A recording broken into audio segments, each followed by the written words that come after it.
سبيل الدموع سبيل مريح تنهدى يا صاحي كي تستريح وبث الدعاء الخفي الصريح يسعك الفضاء. Assalamualaikum warahmatullahi wabarakatuh. Bismillahirrahmanirrahim. Alhamdulillahi rabbil alamin. Wassalatu wassalamu ala asyrafil anbiya'i wal mursalin sayyidina wa habibina wa maulana Muhammadin wa ala alihi wa sahbihi ajmain. Asyhadu an la ilaha illallah wahdahu la syarikalah wa asyhadu anna Muhammadan abduhu wa rasuluh. Faqad qala Allah Ta'ala fi kitabihil karim wa huwa asdaqul qailin. A'udzu billahi minasy syaithanir rajim. Bismillahirrahmanirrahim. Inna fi khalqis samawati wal ard wa ikhtilafil laili wan nahar la ayatin li ulil albab. Alladzina yadhkuruna Allaha qiyaman wa qu'udan wa 'ala junubihim wa yatafakkaruna fi khalqis samawati wal ard Rabbana ma khalaqta hadza batila subhanaka faqina adzabannar.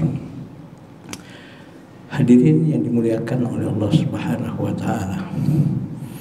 Tema yang akan kita berbagi dalam waktu yang sangat-sangat terbatas ini adalah fikir dan zikir adalah satu keselarasan yang harus diraih dalam kehidupan.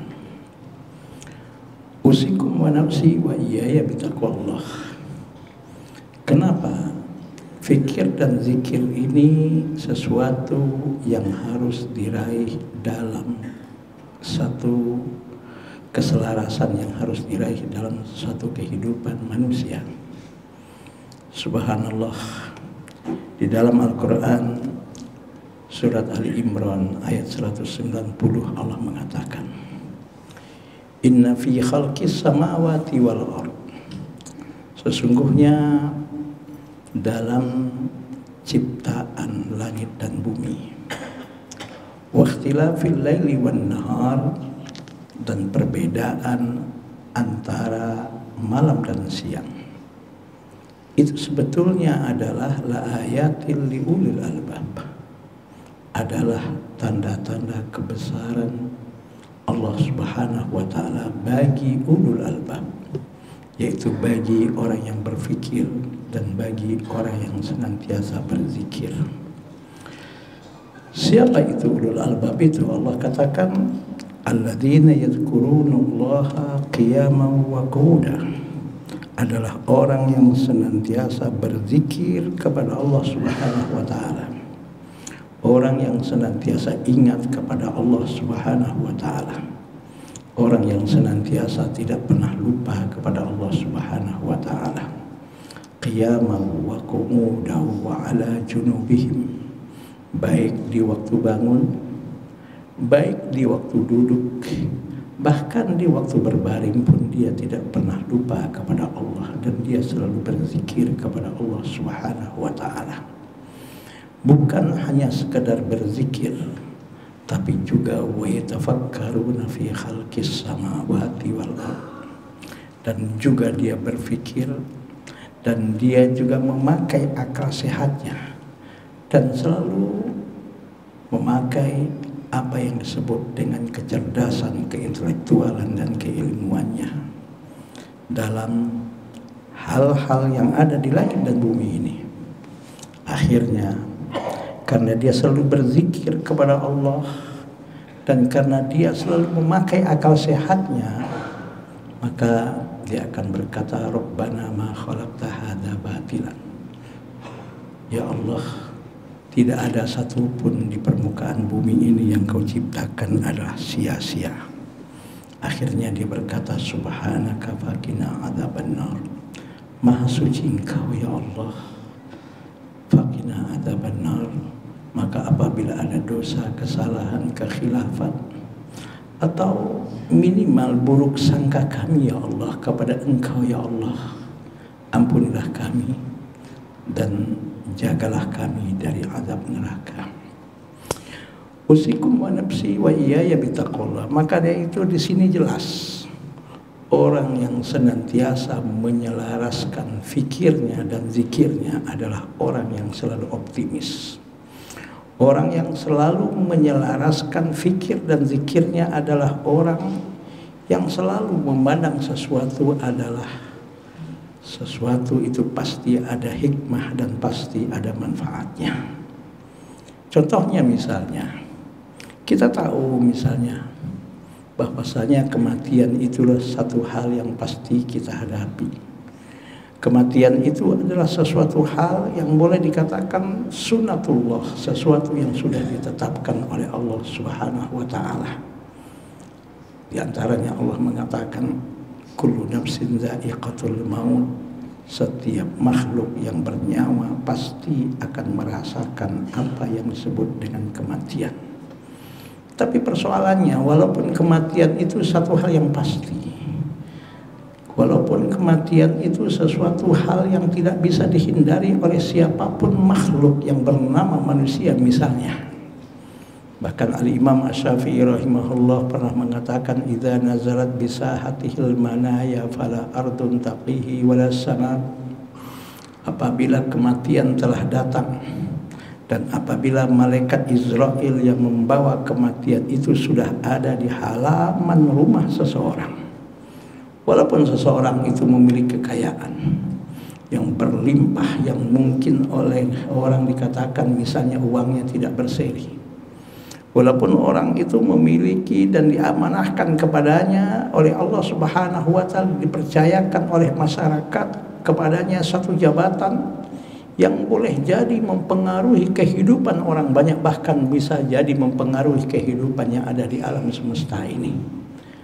Walaupun hartanya berlimpah, walaupun pangkat dan jabatannya cukup tinggi dan strategis, itu semua sama sekali tidak akan mampu.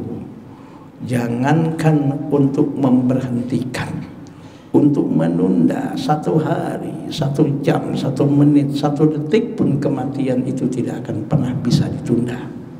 Idza jaa ajaluhum la yastakhiruna sa'atan wa la yastaqdimun. Apabila ajal telah datang, 1 detik pun dia tidak akan bisa tunda, 1 detik pun dia tidak akan bisa percepat. Itulah yang namanya kematian. Berlimpah bagaimanapun harta yang dimiliki oleh seseorang, tinggi bagaimanapun pangkat dan jabatan yang ada pada diri seseorang, itu semua kata Imam Syafi'i fala ardun taqihi wala sama, tidak akan mampu untuk menghentikan kematian itu. Menundanya pun 1 detik pun tidak akan mampu. Kematian satu sunatullah. Kematian satu hal yang sudah pasti terjadi. Kematian sesuatu hal yang tidak akan bisa dihindari oleh siapapun. Orang yang berpikir, orang yang senantiasa berzikir, walaupun kematian satu hal yang pasti, walaupun kematian satu hal yang tidak bisa dihindari oleh siapapun, tapi tetap orang yang berpikir dan berzikir, dia mempersiapkan bekal sebanyaknya untuk menghadapi kematian tersebut. Kenapa? Karena tidak ada yang tahu kapan kematian itu datang. Karena tidak ada yang tahu kapan kematian itu akan mendatangi seseorang.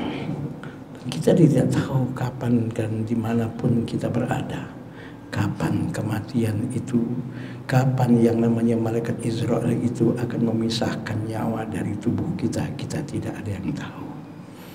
Maka orang yang berpikir, orang yang berzikir, yang menyelaraskan pemikiran dan zikirnya dalam kehidupannya, dia diuji oleh Allah dengan kekayaan, harta yang berlimpah. Dia tidak akan pernah lupa diri dan sombong, karena dia yakin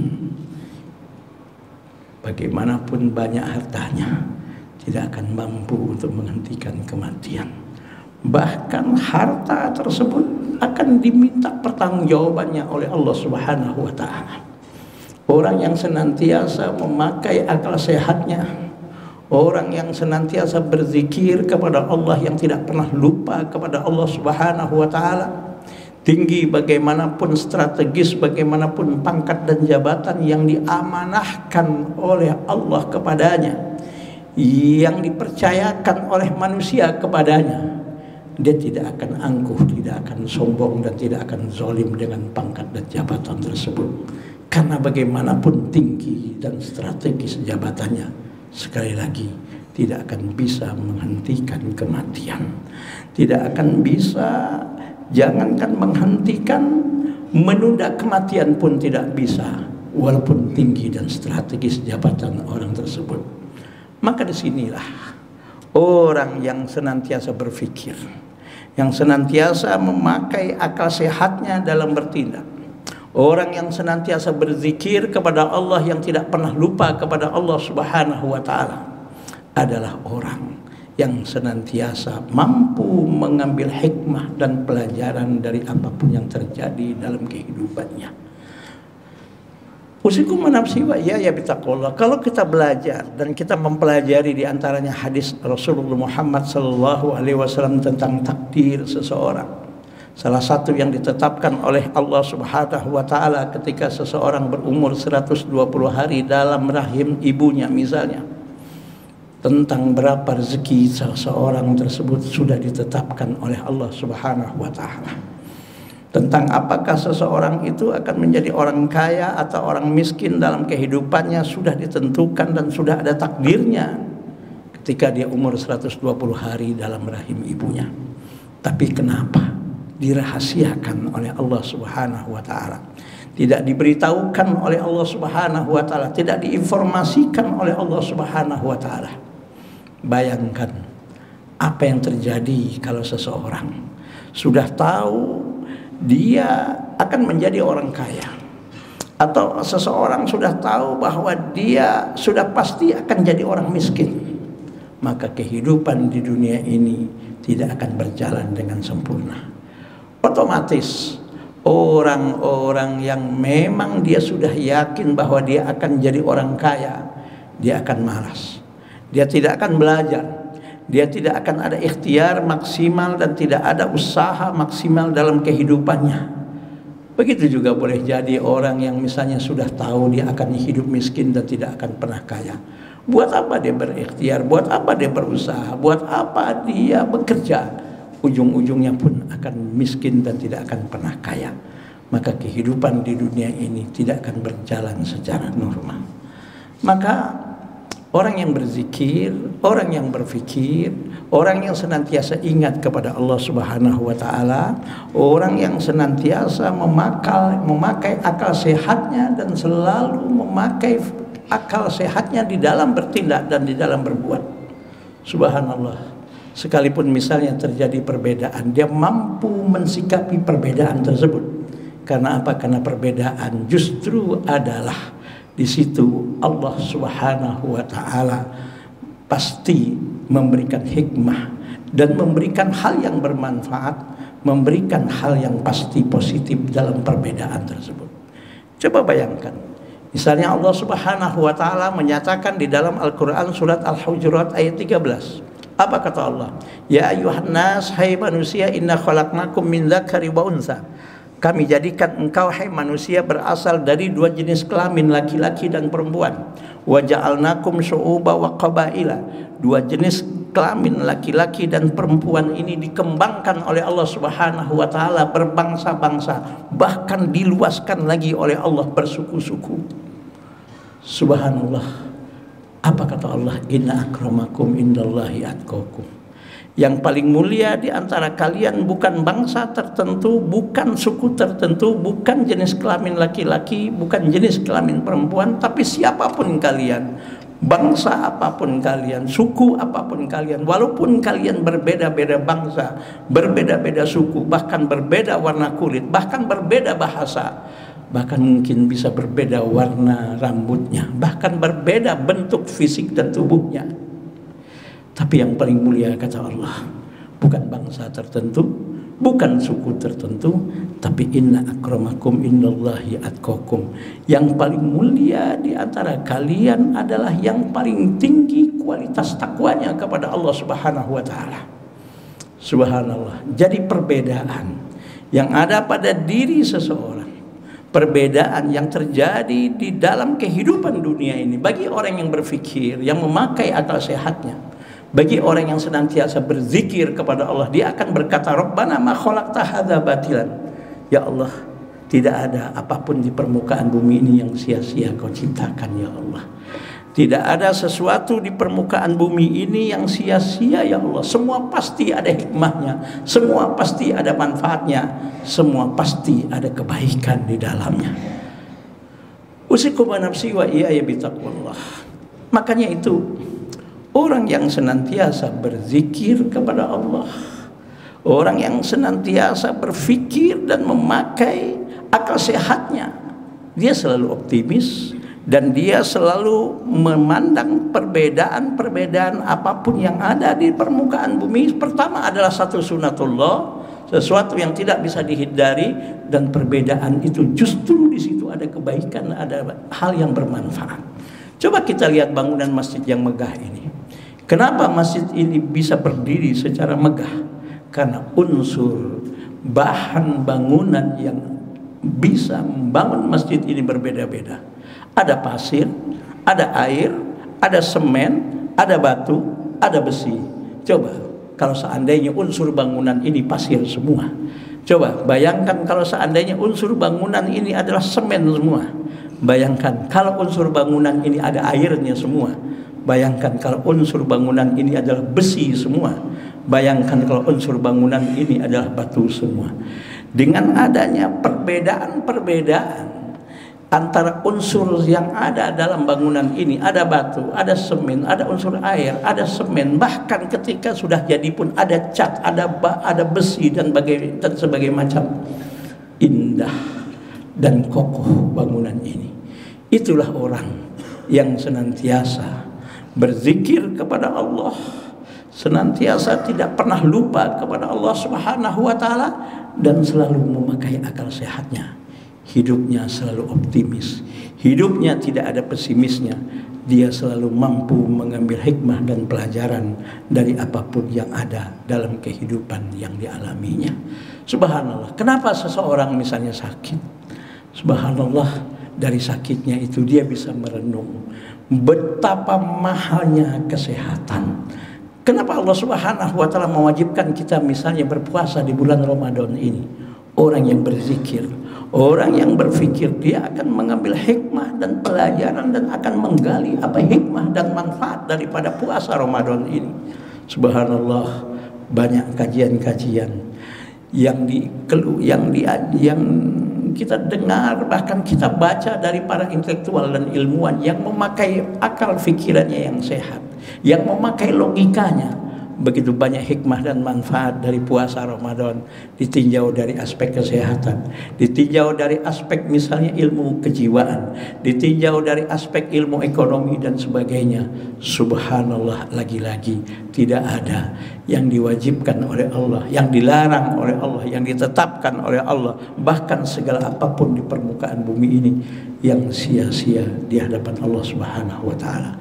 Maka ketika dia sadar bahwa mungkin selama ini dia salah dalam menilai apapun yang ada dalam dunia ini, mungkin dia suuzon dan bersangka kepada Allah. Kalau dia pakai akal sehatnya, dia selalu ingat kepada Allah Subhanahu wa taala, dia akan sadar betapa banyak kesalahan yang pernah ia lakukan, sehingga dia berkata, Rabbana subhanaka faqina adzabannar. Ya Allah, maha suci Engkau ya Allah. Faqina adzabannar. Seandainya ada dosa, kesalahan, buruk sangka kami kepada Engkau ya Allah, maka ampunilah kami ya Allah, lindunglah kami dari api neraka ya Allah. Disinilah kenapa zikir dan fikir satu keselarasan yang harus ada dan harus diraih dalam kehidupan. Minimal dalam apapun kejadian kita bisa mengambil hikmah dan pelajaran, dan kita tidak menjadi orang yang berburuk sangka. Minimal kita selalu mengambil pelajaran dari apapun yang terjadi pada diri kita. Subhanakallahumma wa bihamdika asyhadu an la ilaha illa anta astaghfiruka wa atubu ilaik. Wallahul muwaffiq ila aqwamit thoriq. Assalamualaikum warahmatullahi wabarakatuh.